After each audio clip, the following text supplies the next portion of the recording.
ఎడారిలో సెలయేర్లు. డిసెంబర్ 10.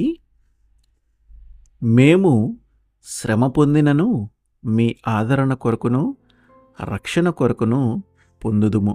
మేమాదరణ పొందినను మీ ఆదరణ కొరకై పొందుదుము.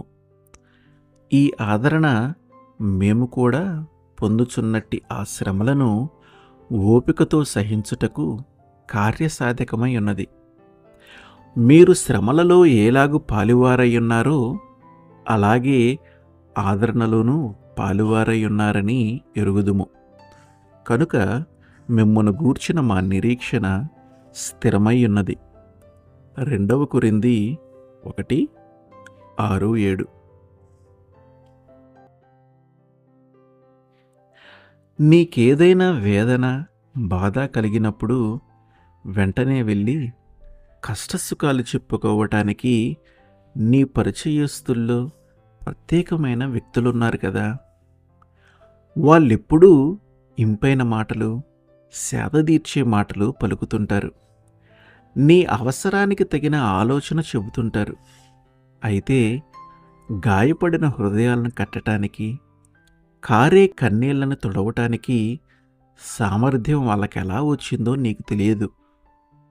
అయితే నువ్వు వాళ్ళ గత చరిత్ర తిరగేస్తే తెలుస్తుంది.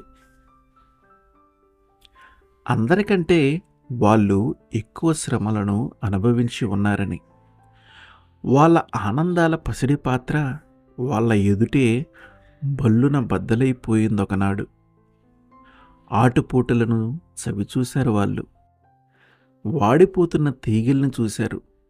మధ్యాహ్నం వేళనే అస్తమించిన సూర్యుడిని చూశారు. ఇదంతా వాళ్ళని ఈ విధంగా మనుషులకి ఆదరణ కారకులయ్యేలా చేయటంలో సహాయపడింది. దూరదేశాల నుండి వచ్చే ప్యాకెట్లు మురికి మురికిగా ఉండొచ్చు, కానీ వాటిలో సుగంధ ద్రవ్యాలుంటాయి.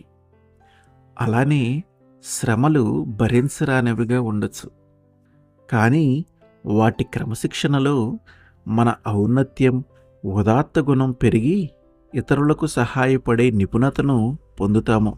శ్రమలలో చిరాకు పడొద్దు. దాని ద్వారా నువ్వు పొందగలిగినదంతా పొందటం నేర్చుకో.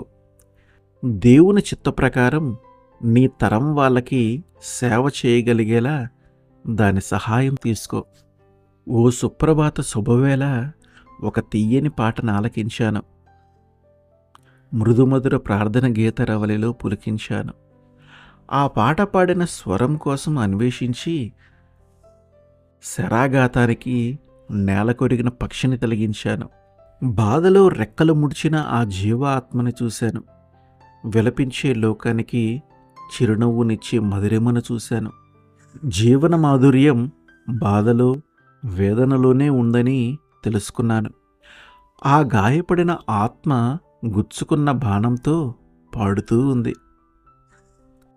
తెలుసా, ప్రేమించి హింసలు పాలైన మనిషి గురించి, ఆ చేతులకున్న మేకుల గురించి, పక్కలోని భల్లెం గురించి, కొరడా దెబ్బల గురించి, అపహాస్యాల గురించి, ముళ్ళ కిరీటం ధరించి నీ పాపాల కోసం చనిపోవటం గురించి.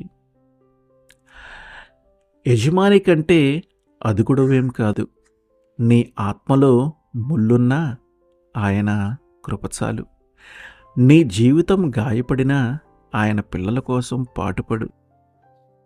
గుచ్చుకున్న బాణంతో పాడుతున్న గువ్వలాగా. ఆమెన్.